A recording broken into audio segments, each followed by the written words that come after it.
22 ayat yang mendasari tema besar atau judul dari khotbah ini sebagai bagian dari isi surat peringatan dari Rasul Petrus. Kita tadi membaca pasal 3 ayat 1. Itu adalah surat peringatan, bukan dalam konotasi, bukan dalam kaitannya SP yang biasa diterapkan di dalam sebuah instansi atau di lembaga, di sekolah atau di mana-mana kemudian ada SP, surat peringatan. Peringatan-peringatan ini, saudara, bukan saja membawa kita pada ingatan, remembrance, ingatan, membawa kita kepada ingatan tentang pengalaman yang berulang dari umat Allah dalam perjanjian lama. Bagaimana di tengah-tengah umat Allah di dalam perjanjian lama muncul nabi-nabi palsu. Saudara tahu bahwa kalau kita membaca perjanjian lama, selain ada nabi-nabi yang memang diutus oleh Tuhan, muncul juga nabi-nabi palsu yang menyelewengkan perkataan Tuhan. Jadi surat peringatan ini adalah sebuah ingatan kepada umat Allah, bukan saja mengingat apa yang terjadi dalam perjanjian lama, tetapi juga di dalam gereja mula-mula muncul juga gereja-gereja atau muncul juga pengajar-pengajar palsu di tengah-tengah jemaat. Itulah sebabnya surat ini ditulis. Kalau saudara membaca nanti ada kelompok surat-surat ya, kalau membaca Alkitab ada namanya surat-surat umum. Ada Petrus, ada Yakobus, ada Yohanes, khususnya Yohanes, Petrus dan juga Yudas, menyinggung mengenai pengajar-pengajar palsu itu. Gereja mula-mula juga tidak luput dari pengajar-pengajar palsu.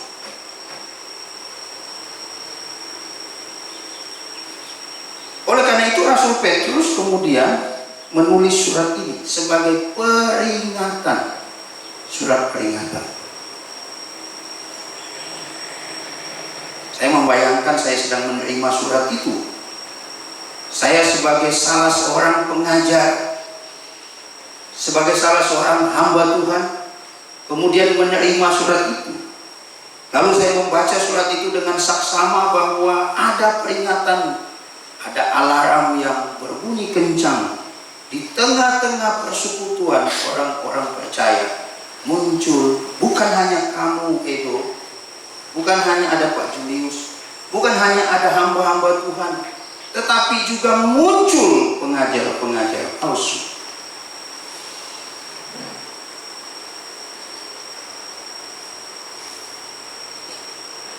Petrus berupaya menghidupkan kembali cahaya yang mulai redup itu. Betapa cueknya orang-orang terhadap pengajar-pengajar palsu. Itu kan urusan dia. Betapa perhatian sudah tidak lagi diberikan kepada mereka yang dengan leluasa, dengan bebas mengajar hal-hal yang tidak sesuai dengan kebenaran. Biar saja itu urusan mereka. Tapi Petrus menghidupkan kembali, menyadarkan kembali, hai orang percaya, bangun dari ketiduranmu, dari rasa cuekmu, dari rasa masa bodohmu terhadap pengajar-pengajar palsu itu. Bangun. Dia menulis surat. Sudah, saya senang membaca ini. Saya berusaha membuat tafsiran-tafsiran ringkas mulai dari pasal 1 sampai pasal 2, belum selesai pasal 3. Kemudian mulai berefleksi. Itu sebabnya gereja perlu untuk mendapatkan kecaman dan teguran keras. Bagaimana sikap gereja? Apakah hanya hanya pada masa Petrus, tidak. Pada masa bapak-bapak gereja, pada masa gereja abad pertengahan, pada masa gereja-gereja pada abad di mana disebut dengan abad rasio, abad pencerahan. Pada masa di mana kemudian masuk pada gereja pada masa sekarang yang disebut dengan masa pada zaman postmodern. Kita mendapati juga hal yang sama, bukan?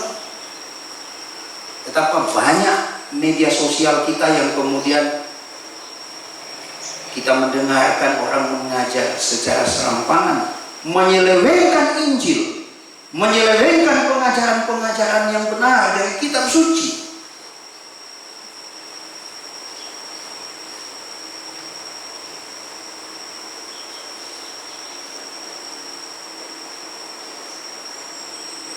Sebenarnya ini cocok kepada kumpulan hamba-hamba Tuhan,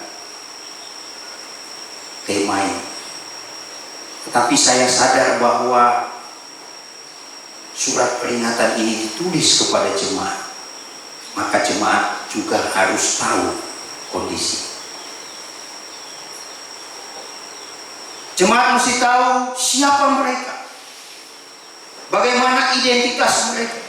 Jemaat mesti tahu bagaimana modus operandi mereka, bagaimana cara mereka bekerja, bagaimana cara pengajar-pengajar palsu ini dengan leluasa dan senyap seolah-olah sama, tidak bisa dibedakan karena itu KW. Tadi saya tanya sama pendeta Julius, KW berapa itu? KW 1 kan? KW 2, mau KW 1, KW 2 tetap KW, tetap palsu.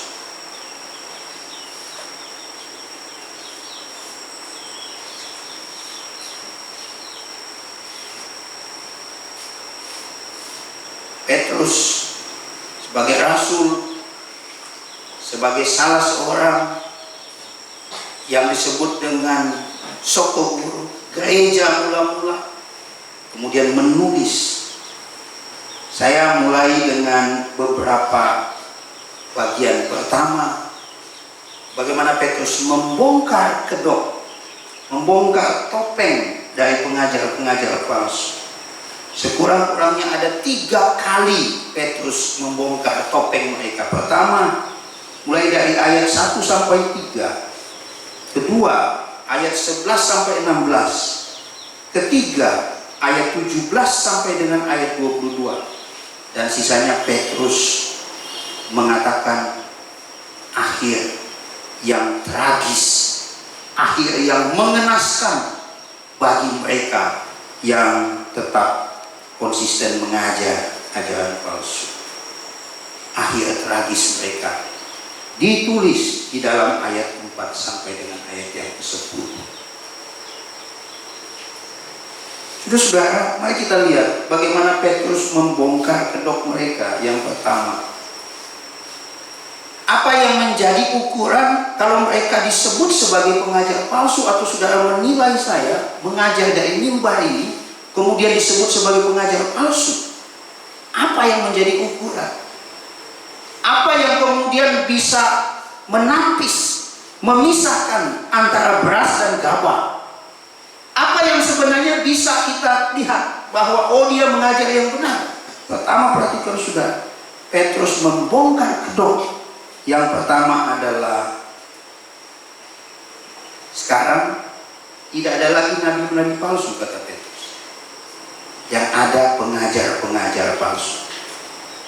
Kita kan, kalau kita setia belajar ya, misalnya belajar teologi atau ikut bagaimana kita juga mendengarkan ajaran-ajaran, kita tahu nabi-nabi ini juga banyak sekarang yang mengaku nabi, khususnya dari Afrika itu banyak yang mengaku nabi. Tapi Petrus bilang sekarang tidak ada lagi nabi palsu, yang ada adalah pengajar-pengajar palsu. Tapi saya mencari, ada nggak rasul-rasul palsu? Nggak.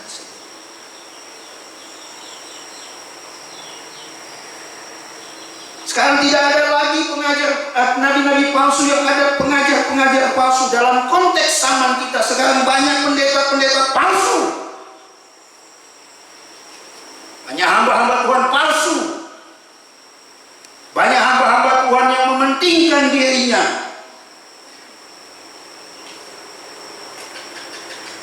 Dan itu ada di antara kamu, kata Petrus. Saudara, mereka tidak jauh. Coba saudara ingat baik-baik. Apakah mereka terasing di sana? Gampang menebaknya.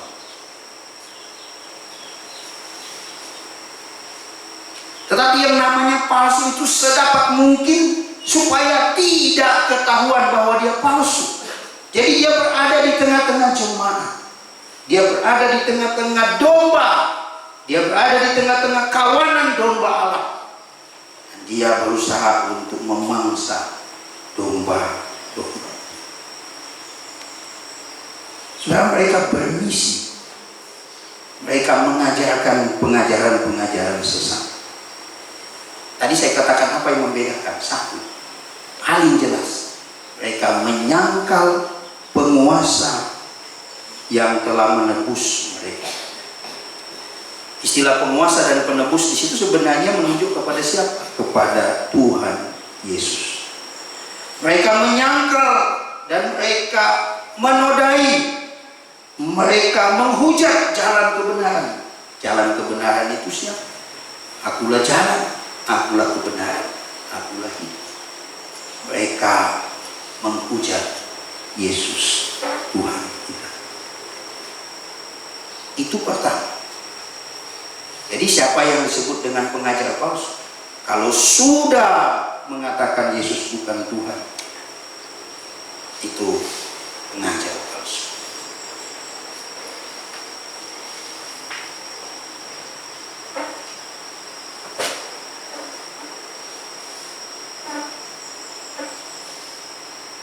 Ini lonceng kematian untuk gereja. Kalau dengan terang-terangan setelah sekian lama senyap, lalu mereka dengan terang-terangan di atas mimbar, dari mimbar-mimbar pelayanan di tengah-tengah jemaat, kemudian menyatakan bahwa Yesus bukan Tuhan, itu lonceng kematian untuk gereja. Tidak ada lagi role model pengajaran sebagaimana jemaat mula-mula di dalam Kisah Rasul pasal 2 ayat 42. Bagaimana jemaat bertekun di dalam pengajaran rasul-rasul. Bagaimana jemaat itu setia mendengarkan pengajaran rasul-rasul. Sekarang memang orang lebih senang dengar cerita-cerita omong kosong dari pengajar-pengajar palsu. Telinga mereka terbuka dengan lebar, mendengar dengan cermat apa yang diajarkan mereka. Tetapi ketika mereka mendengar pengajaran palsu, mengapa mesti menghormatkan pengajaran? Ini gereja yang kerdil. Ketika dihormatkan pengajaran dari mimbar, mereka menutup telinga. Ketika banyak pengajar palsu mengajar tentang moral, mengajar tentang hal-hal yang remeh-temeh, membuka telinga luas-luas. Tetapi mengajar tentang kebenaran, mengajar supaya orang setia kepada penguasa yang menebus hidup mereka dari maut, tidak mau dengar. Itu pengajar palsu. Dan betapa kita juga begitu, kan? Dengan khotbah dari mimbar ini, kalau pengajaran khotbah apa?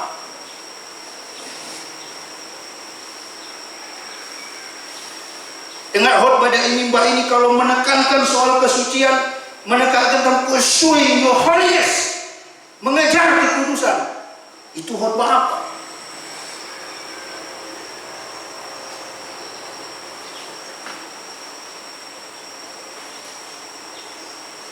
Saya terlalu bersemangat kalau khotbah soal ini, saudara, karena ini juga menyangkut saya. Saudara, jangan khawatir. Bila pedang kepada saudara juga berbalik bila pedang itu kepada saya. Jangan khawatir.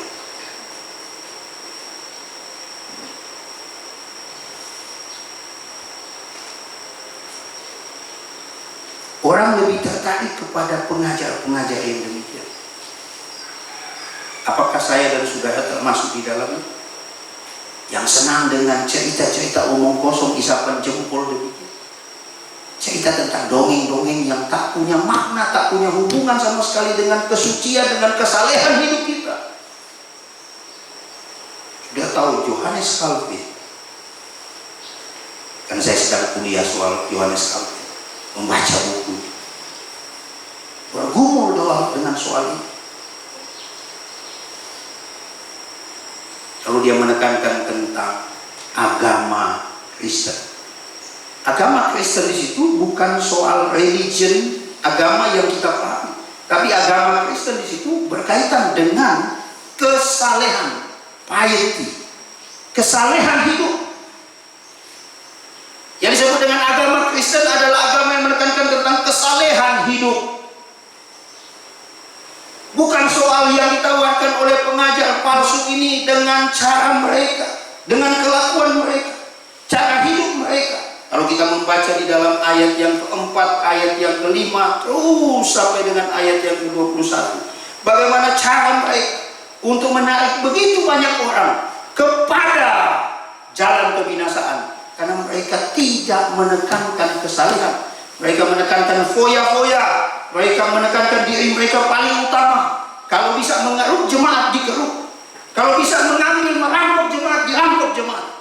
Kalau bisa mengambil kekayaan jemaat, diambil kekayaan jemaat. Itu pengajar-pengajar palsu yang mementingkan diri mereka, bukan mementingkan saudara dan saya, bukan mementingkan jemaat, bukan mementingkan gereja, tetapi mementingkan dan mengenyangkan hidup mereka, supaya mereka terlihat begitu borjuis, terlihat begitu parlente, terlihat begitu kaya raya, terlihat begitu mewah. Merampok jemaat pun menjadi legal. Sudah tahu, Afrika, Amerika, Asia, orang dari Afrika, orang dari Amerika melihat Asia atau sebaliknya melihat Afrika, itu menjadi market yang paling besar dari pengajar-pengajar palsu. Sudah coba cek, dari Amerika sana banyak yang datang pakai jet pribadi. Bahkan ada pendeta-pendeta yang beli tiket, beli karcis puluhan juta hanya untuk makan dan duduk sama-sama. Dijual pula oleh pendeta itu untuk bisa duduk makan bareng dengan dia. Tiket untuk makan dengan dia dijual puluhan juta. Dan ini hamba Tuhan rela supaya dia diimpartasi katanya oleh kuasa. Betapa bodoh dan konyol. Pengajar-pengajar palsu terbang dengan jetnya, mengeruk, merampok, mengambil semua jemaat punya kekayaan hati mereka, lalu diiming-imingi dengan namanya successful theology, teologi kemakmuran. Diiming-imingi dengan mereka menyelewengkan supaya Injil menjadi Injil sosial, social gospel. Diubah sedemikian rupa, cilaka benar-benar.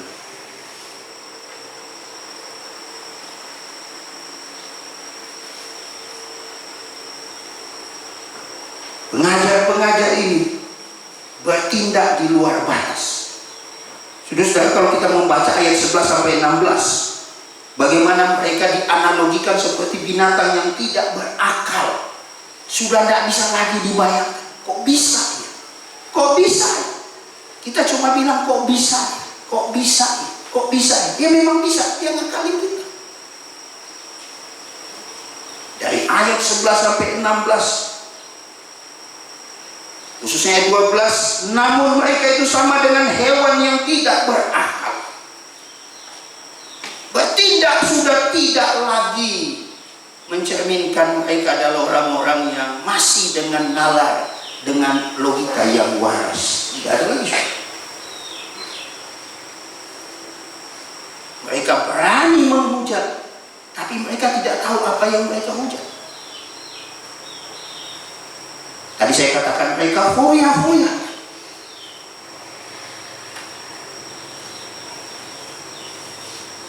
Mereka dikuasai oleh nafsu zina. Tak jarang kita mendengarkan betapa mereka seperti ini. Kemudian dikenal sebagai pedofil seksual.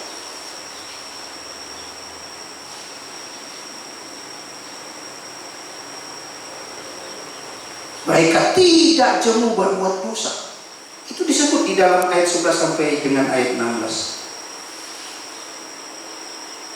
Mereka sedapat mungkin memikat hatimu dan hatiku untuk ikut mereka. Bahkan mereka tahu bahwa orang ini lemah. Padahal si jemaat ini baru saja lepas dari ajaran sesat, ditawarkan lagi dengan ajaran yang lebih sesat.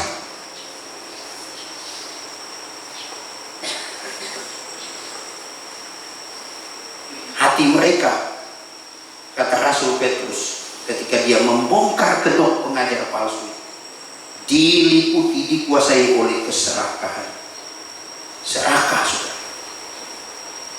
Bukan lagi kepentingan jemaat, kepentingan dirinya. Itu serakah. Double kuadrat berapa kubik? Serakah minta. Mau ini, mau itu, mau ini, mau itu. Semua dia mau.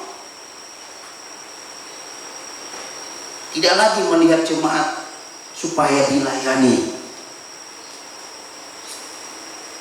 Jemaat kalau bisa kebagian tulang saja, daging dan lemak-lemaknya dia yang ambil semua.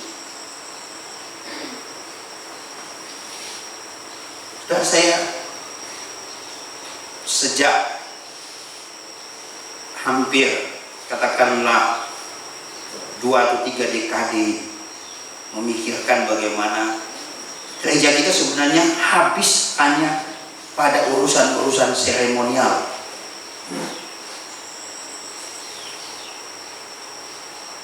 Mudah-mudahan di jemaat sini tidak ada. Bayangkan Natal aja saudara, pusing ibu-ibunya mau pakai dress code apa. Natal, bapak-bapaknya nggak tahu pakai batik apa. Natal sudah bingung dress code-nya apa. Lalu dimulai tadi, nanti jemaat kasih untuk persembahan. Yang dapat baju panitia, jemaat nggak dapat baju. Benar?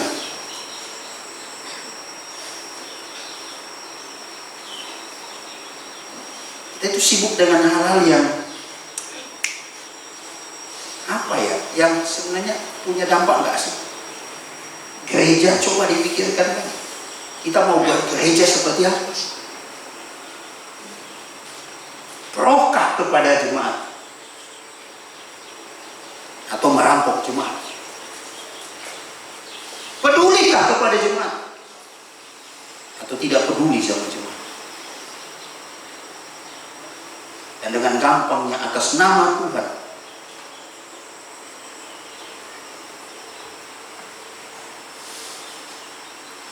saudara, pengajar palsu itu apakah memberikan jaminan kehidupan? Enggak. Mereka dikatakan dalam ayat 17 sampai 22, mereka seperti mata air kering. Saudara bayangkan, mereka itu dikenal sebagai mata air lalu tidak punya air. Memberikan kehidupan? Tidak. Menjadikan kehidupan? Tidak. Mata air kering, tidak punya apa.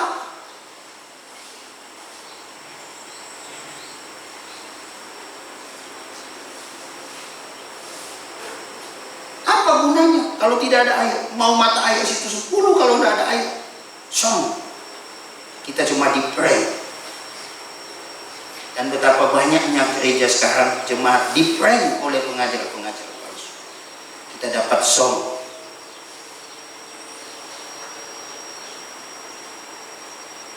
Bahkan di sana dikatakan, diulang lagi, mereka adalah pengajar-pengajar yang cabul.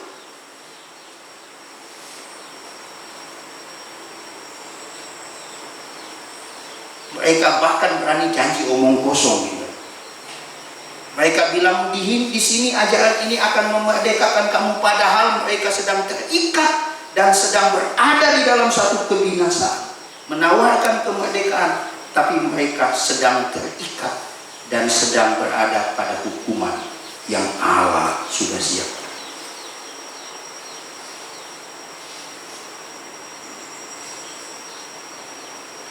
Kalau kita membaca kedok ini, semua dibongkar, semua ditelanjangi oleh Petrus, apapun dibuka oleh Petrus, supaya jemaat itu melek, supaya jemaat itu terbuka telinganya, supaya hatinya terkoyak, supaya pikirannya jalan. Ini pengajar palsu, hindari dia. Ini pengajar palsu, jangan dengarkan ajarannya. Petrus sengaja membuka kedok itu supaya mata kita dua-duanya terbuka lebar, hati kita terbuka hanya untuk Tuhan, telinga kita hanya mendengarkan apa yang diajarkan dari kitab suci.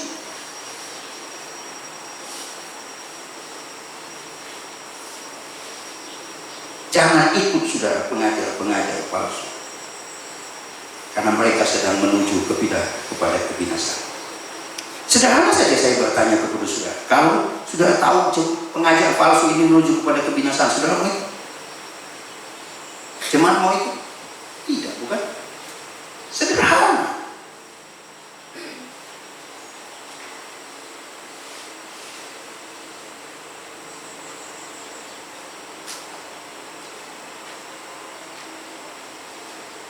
Lalu apa yang mesti kita lakukan? Ini bagian terakhir dari khotbah saya.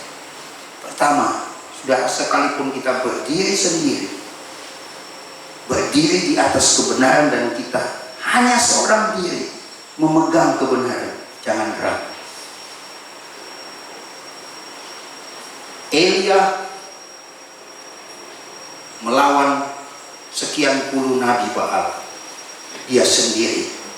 Dengan imannya kepada Yahweh, dengan imannya kepada Tuhan, dia berkata, saya tetap setia kepada Tuhan. Kalau Baal yang kalian sembah memang Allah, maka saya akan ikut. Tapi saya percaya Yahweh Tuhan yang aku percaya dan aku pegang teguh, dia adalah Tuhan yang benar, dan saya tidak akan ragu. Sekalipun dia sendiri. Sudah tahu akhir-akhir ini di Nigeria, sudah mengikuti itu ya? Nigeria sekarang yang sedang mengalami penganiayaan orang Kristen puluhan ribu, yang mendekati 100.000, bahkan banyak yang dibunuh. Banyak pendeta yang dihabisi jemaat, tetapi jemaat tetap setia. Ada satu kisah yang menarik. Sudah tahu penulis buku, ia memberikan kita kisahnya, diterjemahkan di dalam bahasa Indonesia. Ia memberikan kita kisahnya, ditulis oleh seorang bernama Richard Pratt. Bukan Richard Pratt ya, Richard Pratt. Dia diundang ke Nigeria, tapi dia tetap pergi. Lalu dia berkata kepada pendeta-pendeta di sana, dia katakan, saya akan mendoakan gereja dan jemaat hamba-hamba Tuhan di Nigeria supaya penganiayaan ini segera berakhir, mendoakan kedamaian. Tapi pendeta di sana bilang, Richard, jangan kau berdoa demikian. Kurang banyak apa kami berdoa kepada Tuhan. Kami meminta supaya penganiayaan ini berakhir, tapi sampai kau datang, dan kami tidak tahu sampai kapan penganiayaan tetap terjadi. Jangan berdoa demikian, karena kamu tahu Richard,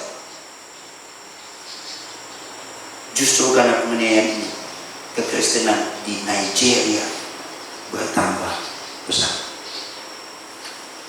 Kita tidak tahu apa rencana Tuhan. Ini baru soal penderitaan sudah.